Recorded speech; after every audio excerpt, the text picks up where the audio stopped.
Pada tahun 1980-an, seorang insinyur dari NASA yang bernama Edgar Whisenant dengan menggunakan keahliannya dalam bidang matematika mengatakan bahwa ia telah menemukan saat bila mana Yesus akan datang kembali ke dunia. Berdasarkan perhitungannya tersebut, ia yakin bahwa orang-orang yang percaya kepada Yesus akan diangkat meninggalkan bumi antara tanggal 11 sampai 13 September tahun 1988. Hasil perhitungannya tersebut ia tulis di dalam sebuah buku yang diberinya judul 88 Reasons Why the Rapture Will Be in 1988 atau 88 alasan mengapa pengangkatan akan terjadi pada tahun 1988.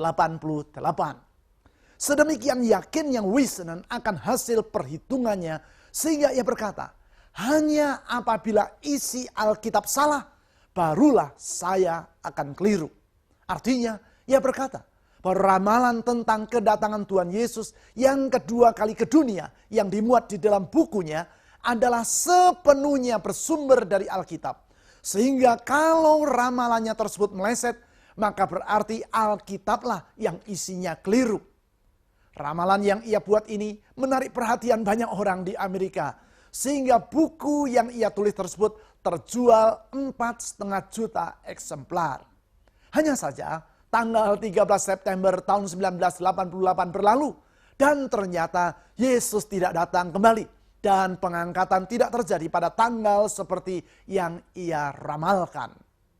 Menanggapi kenyataan ini, segera Whisenant menerbitkan bukunya yang kedua yang diberinya judul The Final Shot, Rapture Report 1989 atau seruan terakhir, laporan pengangkatan 1989. Di dalam bukunya yang kedua ini, Whisenant berkata bahwa Tuhan mengizinkan dirinya membuat kesalahan dalam perhitungan matematika sehingga terjadi kemelesetan 1 tahun dari waktu yang seharusnya. Dengan kata lain, bukannya ia mengakui kesalahannya, malahan ia melemparkan tanggung jawab kesalahan tersebut kepada Tuhan yang telah mengizinkan dirinya membuat kesalahan dalam meramal bila mana Tuhan Yesus akan datang kembali ke dunia. Oleh karena itu, di dalam bukunya yang kedua tersebut, ia membuat koreksi dan meramal bahwa Yesus akan datang kembali pada tahun 1989 atau 1990. Dan seperti yang dapat diduga, kembali ramalannya tersebut meleset. Saudara-saudari, hal seperti ini sangat sering terjadi di sepanjang sejarah. Berulang-ulang dari masa ke masa, orang membuat ramalan seperti itu. Dan selalu berakhir dengan kemelesetan. Bahkan tidak sedikit orang yang hidupnya jadi berantakan karena terpengaruh oleh ramalan-ramalan yang tidak bertanggung jawab itu. Mereka menjual hartanya dan meninggalkan pekerjaan, studi, bahkan keluarganya. Karena hendak menyiapkan diri untuk berjumpa dengan Tuhan Yesus yang mereka yakini akan datang kembali ke dunia pada tanggal yang telah diramalkan tersebut. Mengenai kedatangan Yesus untuk yang kedua kali ke dunia ini, patut dicatat bahwa ia sendiri berkata bahwa hal tersebut memang pasti akan terjadi. Namun tidak terduga waktunya. Di samping menjelaskan bahwa waktu dari kedatangannya adalah di luar sangkaan manusia, Tuhan Yesus juga menegaskan pentingnya bagi para pengikutnya untuk bersikap siap sedia terhadap kedatangannya tersebut. Justru karena waktu kedatangannya yang kedua kali itu tidak dapat diketahui oleh manusia, itu sebabnya kita harus senantiasa dalam keadaan siap sedia untuk menyambut hari yang mulia tersebut. Hari ini kita akan mempelajari hal-hal yang mendasar tentang peristiwa kedatangannya yang kedua kali di dunia sebagai raja di atas segala raja tersebut. Kita juga akan mempelajari apa sajakah yang akan terjadi pada diri manusia di saat kedatangan Tuhan Yesus yang kedua kali itu. Tuhan Yesus telah datang untuk yang pertama kalinya 2000 tahun yang lampau. Lahir sebagai seorang bayi di dalam peristiwa yang biasa disebut sebagai Natal. Selama 3,5 tahun ia mengajar dan melakukan banyak kebaikan di tengah-tengah manusia. Ia menyembuhkan yang sakit, menolong yang menderita, dan membangkitkan orang dari kematian. Di akhir dari 3,5 tahun itu, ia disalibkan oleh manusia yang berdosa. Melalui cara itu, ia mengorbankan dirinya untuk menebus manusia dari kuasa dosa. Ia dikuburkan, dan pada hari yang ketiga, bangkit dari kematian. Sesudah kebangkitannya, berulang-ulang ia menampakkan dirinya kepada para muridnya untuk membuktikan bahwa dia hidup dan telah bangkit dari kematian. 40 hari kemudian, ia naik ke surga. Namun sebelumnya, ia menegaskan kembali janjinya bahwa ia akan datang kembali ke dunia. Pada saat ia naik ke surga, dengan disaksikan oleh para muridnya tersebut, di dalam Kisah Para Rasul pasal yang pertama, ayat yang ke-10 sampai ke-11 dicatat bahwa 2 orang malaikat berkata kepada para murid Yesus sebagai berikut. Ketika mereka sedang menatap ke langit, waktu ia, yaitu Yesus, naik itu, tiba-tiba berdirilah 2 orang yang berpakaian putih. Yang dimaksud adalah malaikat dekat mereka, dekat para murid Yesus. Dan berkata kepada mereka, "Hai orang-orang Galilea, mengapakah kamu berdiri melihat ke langit? Yesus ini yang terangkat ke surga meninggalkan kamu, akan datang kembali dengan cara yang sama seperti kamu melihat dia naik ke surga." Hal ini menjelaskan kepada kita bahwa di dalam kedatangan yang kedua kali nanti, Yesus akan datang pertama sama seperti ia naik ke surga. Artinya, sebagaimana kenaikannya ke surga terjadi dengan disaksikan orang banyak, demikian juga ia akan datang kembali ke dunia bukan dengan sembunyi-sembunyi, namun akan disaksikan oleh manusia yang banyak. Selanjutnya, ia akan datang dengan penuh kuasa. Ia tidak akan lahir lagi sebagai seorang bayi yang lemah, namun sebagai raja di atas segala raja, yang akan menetapkan kerajaannya di atas muka bumi. Yang ketiga, ia akan datang sebagai hakim untuk melakukan penghakiman. Ia akan mengadili semua manusia, baik yang masih hidup maupun yang sudah mati. Yang keempat, yaitu ia akan datang kembali tanpa pemberitahuan terlebih dahulu. Itu sebabnya seperti yang Yesus sering katakan, kedatangannya akan terjadi di saat yang tidak disangkakan orang. Mengenai kedatangannya yang kedua kali, yang di dalam Alkitab juga diistilahkan sebagai hari Tuhan, di dalam 2 Petrus pasal yang ketiga ayat yang ke-10 ditulis sebagai berikut. Tetapi hari Tuhan, yaitu hari kedatangan Tuhan Yesus yang kedua kali, akan tiba seperti pencuri. Pada hari itu, langit akan lenyap dengan gemuruh yang dahsyat, dan unsur-unsur dunia akan hangus dalam nyala api, dan bumi dan segala yang ada di dalam atasnya akan hilang lenyap.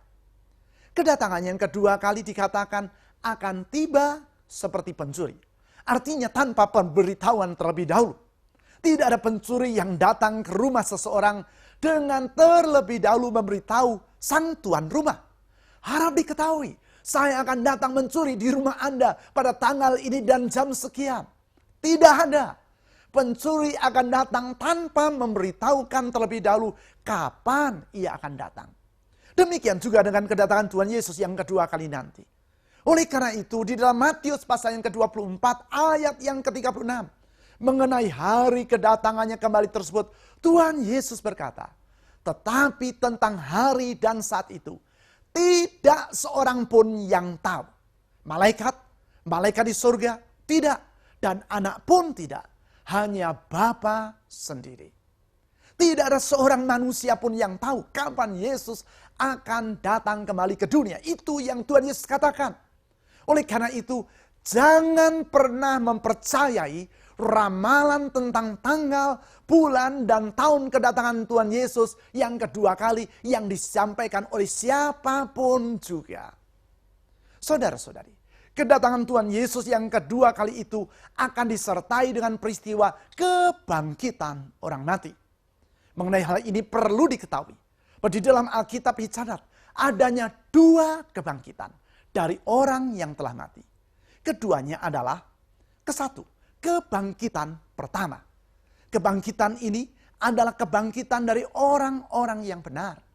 Artinya orang-orang yang telah menerima Tuhan Yesus sebagai Tuhan dan oleh anugerah Allah melalui pengorbanan Tuhan Yesus di salib, mereka telah dibenarkan. Singkat kata, ini merupakan kebangkitan dari orang-orang yang telah diselamatkan dari hukuman dosa. Pada saat peristiwa kebangkitan yang pertama, yaitu di saat kedatangan Tuhan Yesus yang kedua kali ini terjadi, maka akan terjadi dua hal. Pertama-tama, orang benar yang saat itu telah mati akan dibangkitkan dari kematian. Yang kedua, orang benar yang saat itu belum mati, artinya masih hidup, tubuhnya akan diubahkan. Dengan sekejap, seperti yang dikatakan oleh 1 Yohanes pasal yang ketiga ayat yang kedua. Tubuh kita akan diubah menjadi seperti tubuh Tuhan Yesus sesudah kebangkitannya dari kematian. Itulah yang disebut sebagai tubuh kemuliaan, yaitu tubuh yang tidak akan menjadi layu dan tidak dapat dibatasi oleh pembatas jasmania. Selanjutnya adalah kebangkitan yang kedua. Kebangkitan ini adalah bagi orang-orang yang tidak benar, yaitu mereka yang tidak mempercayai bahwa Yesus adalah Tuhan. Kedua kebangkitan ini, yaitu kebangkitan yang pertama dan kebangkitan yang kedua, kedua-duanya tidak terjadi secara bersamaan. Namun di antara kedua kebangkitan tersebut terdapat jarak sepanjang 1000 tahun. Mengenai hal tersebut, di dalam Wahyu pasal yang ke-20 ayat yang kelima ditulis sebagai berikut. Tetapi orang-orang mati yang lain, maksudnya adalah orang-orang yang tidak benar yang telah saya jelaskan tadi, tidak bangkit sebelum berakhir masa 1000 tahun itu. Inilah kebangkitan pertama. Artinya antara kebangkitan yang pertama, yaitu kebangkitan orang-orang benar, dengan kebangkitan yang kedua, yaitu kebangkitan orang-orang yang tidak benar, terdapat jarak selama 1000 tahun. Di dalam kurun waktu 1000 tahun tersebut, seperti yang ditulis di dalam Wahyu pasal yang ke-20 ayat yang keempat, di atas muka bumi ini akan berdiri yang disebut dengan kerajaan 1000 tahun. Di mana Tuhan Yesus yang telah datang kembali ke dunia tersebut akan memerintah sebagai Raja. Tadi telah kita pelajari bahwa Tuhan Yesus datang kembali ke dunia sebagai hakim yang menghakimi manusia. Penghakiman itu disebut sebagai penghakiman terakhir. Karena di sanalah untuk terakhir kalinya manusia akan dihakimi. Sama seperti dengan kebangkitan dari orang mati. Terdapat dua penghakiman di dalam penghakiman akhir ini. Keduanya adalah kesatu, yaitu pengadilan pertama. Pengadilan ini adalah bagi semua orang yang percaya kepada Yesus sebagai Tuhan. Jadi ini adalah pengadilan untuk orang benar yang telah diselamatkan. Di dalam Wahyu pasal yang ke-20 ayat yang ke-4 sampai ke-6 dicatat bahwa pengadilan ini dilakukan di hadapan tahta pengadilan Kristus. Kalau mereka sudah percaya kepada Tuhan Yesus dan diselamatkan, lalu untuk apa mereka diadili? Apakah berarti ada di antara mereka yang sudah percaya kepada Tuhan Yesus itu yang akan dihukum Tuhan? Tidak. Semua orang yang percaya ini dihadapkan kepada tahta pengadilan Kristus di dalam pengadilan pertama untuk ditetapkan keselamatannya. Sama seperti dalam sidang wisuda. Para wisudawan adalah orang yang telah melewati ujian dan lulus dalam ujian tersebut, sehingga pasti akan menjadi sarjana. Namun mereka harus melewati sidang wisuda, di mana mereka di sana ditetapkan sebagai sarjana. Oleh karena itu, pengadilan pertama ini adalah hari wisuda bagi orang percaya, di mana mereka ditetapkan keselamatannya. Berikutnya adalah pengadilan yang kedua. Pengadilan ini adalah bagi semua orang yang tidak percaya. Di dalam Wahyu pasal yang ke-20 ayat yang ke-11 sampai ke-15 dikatakan bahwa pengadilan ini akan dilakukan di hadapan tahta putih yang besar. Untuk apa mereka yang tidak percaya ini diadili? Apakah ada di antara mereka yang dalam pengadilan ini yang akan memperoleh pahala keselamatan? Tidak. Pengadilan yang kedua ini adalah untuk menetapkan hukuman Allah atas diri mereka. Dengan kata lain, pengadilan ini merupakan wisuda bagi orang-orang yang tidak percaya, yaitu wisuda untuk memasuki hukuman Allah bagi orang-orang yang berdosa. Karena masing-masing dari kedua penghakiman ini terjadi segera sesudah masing-masing dari kedua kebangkitan yang sudah kita bahas tadi, maka jarak antara pengadilan yang pertama dengan yang kedua adalah juga 1000 tahun. Apa yang saya uraikan secara lisan ini apabila dijelaskan secara grafis akanlah sebagai berikut. Kita mengetahui bahwa 2000 tahun yang lampau Tuhan Yesus telah datang untuk yang pertama kalinya. Dia mati di kayu salib, mengorbankan dirinya untuk manusia berdosa. Dikuburkan, pada hari yang ketiga dia bangkit dari kematian. 40 hari kemudian dia naik ke surga. Dan dia berjanji bahwa dia akan datang kembali untuk yang kedua kalinya. Kapankah kedatangan yang kedua kali ini akan terjadi? Tuhan Yesus berkata, tidak seorang pun manusia yang mengetahuinya. Tetapi yang pasti, pada saat dia datang kembali nanti, ada berbagai peristiwa yang terjadi. Yang pertama, yaitu kebangkitan yang pertama. Kebangkitan dari orang-orang benar. Orang-orang yang percaya kepada Yesus sebagai Tuhan yang telah mati. Pada saat Yesus datang kedua kali, mereka dibangkitkan. Sedangkan orang yang percaya kepada Yesus, yang saat Yesus datang kembali itu masih hidup, artinya belum mati, maka pada saat itu tubuh mereka secara sekejap diubah menjadi tubuh kemuliaan. Dan mereka dikumpulkan dengan bersama-sama orang yang sudah dibangkitkan. Untuk apa? Menghadapi pengadilan atau penghakiman yang pertama. Di dalam penghakiman yang pertama ini, mereka ditetapkan keselamatannya.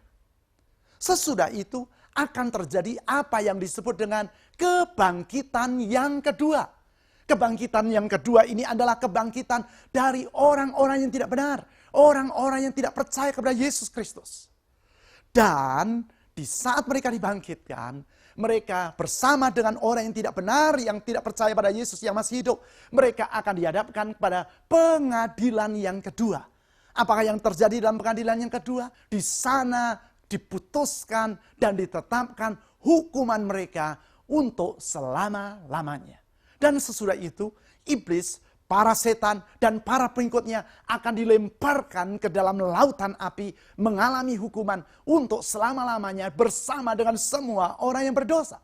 Saudara-saudari, antara kebangkitan yang pertama dan kebangkitan yang kedua, atau antara penghakiman yang pertama dengan penghakiman yang kedua, ada jarak, yaitu sepanjang 1000 tahun.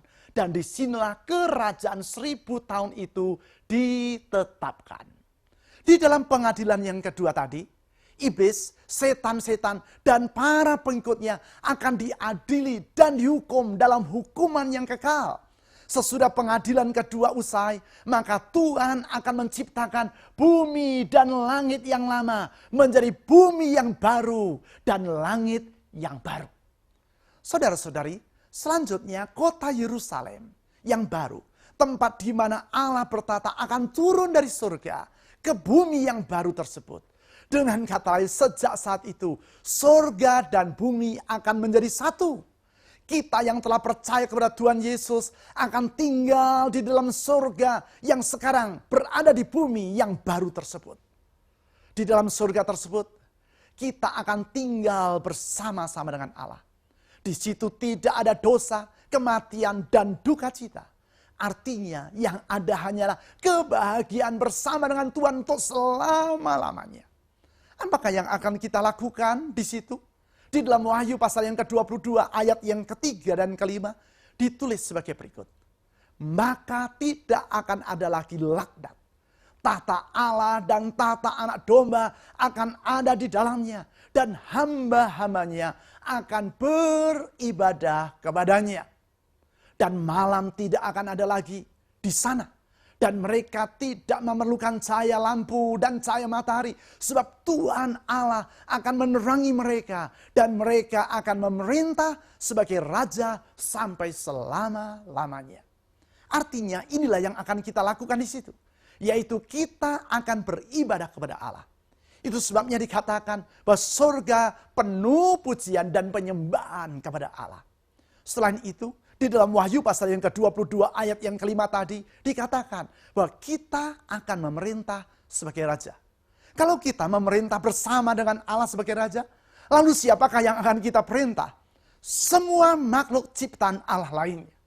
Dengan kata lain, di saat itu rancangan Tuhan dalam menciptakan manusia seperti yang ditulis di dalam Kejadian pasal yang pertama ayat yang ke-26, yaitu agar manusia berkuasa atas segala ciptaan lainnya akan dipulihkan dan digenapi. Selanjutnya, tentang hukuman kekal yang dialami oleh orang-orang yang tidak percaya. Kita harus memahami terlebih dahulu apa yang terjadi dengan orang yang percaya. Orang yang percaya ketika ia mati, pertama-tama ia akan masuk ke dalam Firdaus. Atau yang disebut juga oleh Tuhan Yesus sebagai pangkuan Abraham. Di detik ia menghembuskan nafas yang terakhir, di detik yang sama itu pula, ia langsung masuk ke dalam Firdaus seperti yang Tuhan Yesus janjikan kepada salah seorang penjahat yang disalibkan bersama dengan dirinya dan yang memohon belas kasihan kepada Tuhan Yesus. Di dalam Firdaus ini, mereka, yaitu orang-orang yang percaya kepada Tuhan Yesus ini, menerima penghiburan dari Tuhan. Mereka tinggal bersama-sama dengan Tuhan di dalam kebahagiaan. Di situ mereka tinggal untuk menanti penghakiman pertama, di mana mereka akan ditetapkan keselamatannya. Artinya Firdaus ini seperti ruang tunggu sebelum orang dipersilakan untuk memasuki bagian dalam dari surga. Firdaus itu sendiri adalah surga, namun bagian terasnya. Sesudah hari wisuda, yaitu hari penghakiman pertama, kita yang berada di Firdaus akan memasuki bagian dalam dari surga. Lalu bagaimana dengan orang yang tidak percaya kepada Yesus ketika mereka mati? Apabila orang percaya masuk ke dalam Firdaus, maka orang yang tidak percaya akan masuk ke dalam alam maut.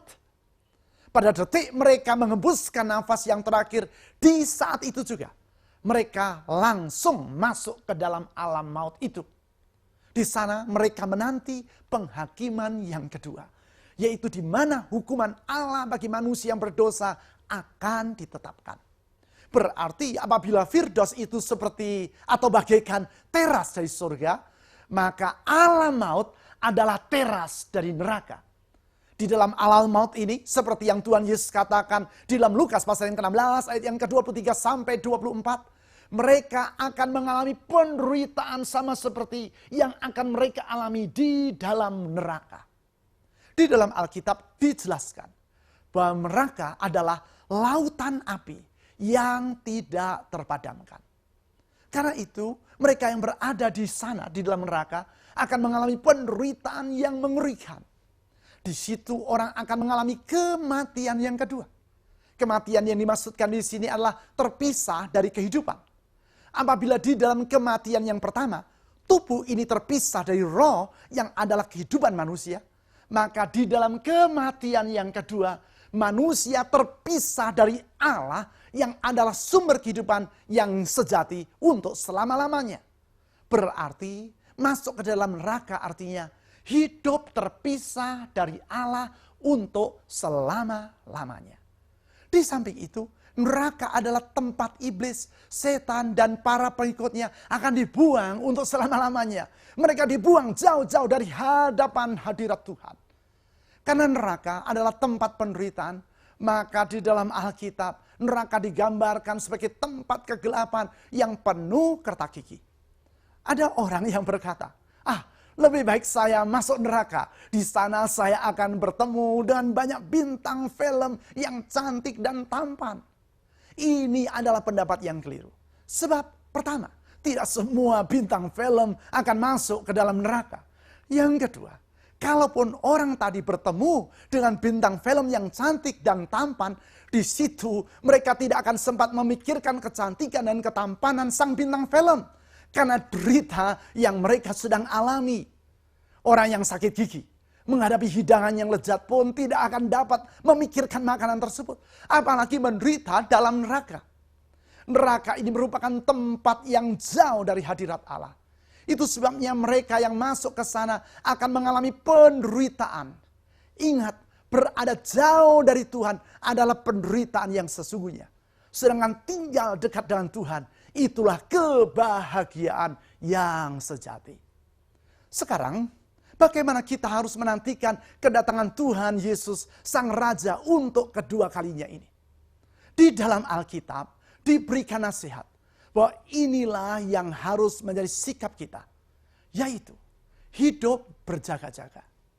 Karena kedatangan Tuhan Yesus bagaikan kedatangan seorang pencuri. Kalau kita tahu bahwa pencuri akan datang ke rumah kita, maka tentu kita akan berjaga-jaga. Demikian juga kedatangan Tuhan Yesus yang kedua kali ini adalah bersifat pasti dan tanpa pemberitahuan terlebih dahulu. Oleh karena itu, kita harus hidup dengan sikap berjaga-jaga, supaya bila ia datang, kita siap untuk berjumpa dengan dia.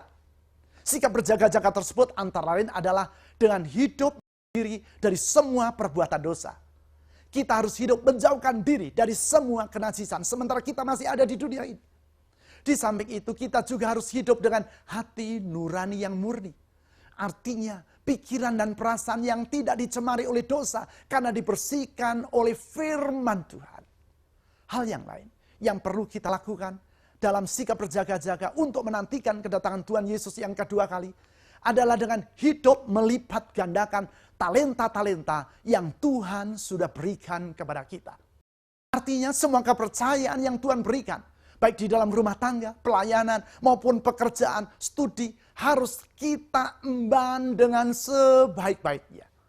Yang terakhir, di dalam menantikan kedatangan Tuhan yang kedua kali, kita harus hidup dengan sikap siap sedia menghadapi aniaya karena iman kepada Tuhan Yesus. Hal ini adalah wajar. Sebab Tuhan Yesus sendiri berkata bahwa menjelang kedatangannya yang kedua kali nanti akan terjadi penganiayaan terhadap orang-orang yang percaya kepadanya.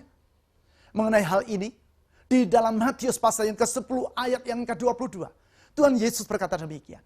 Dan kamu dibenci semua orang oleh karena namaku.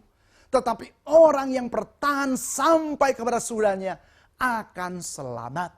Ya, kita tidak usah merasa heran apabila karena mengikut Yesus kita akan dibenci oleh dunia yang berdosa. Sebab mereka juga telah menolak Tuhan kita. Namun di dalam segala tantangan oleh karena iman kepada Tuhan Yesus ini, kita tidak usah merasa gentar. Sebab di dalam Roma pasal yang ke-8 ayat yang ke-35 sampai 37, Tuhan Yesus berjanji bahwa Dia tidak akan pernah meninggalkan kita. Bahkan di dalam ayat yang ke-37 ditulis demikian. Tetapi dalam semuanya itu kita lebih daripada orang-orang yang menang oleh Dia yang telah mengasihi kita.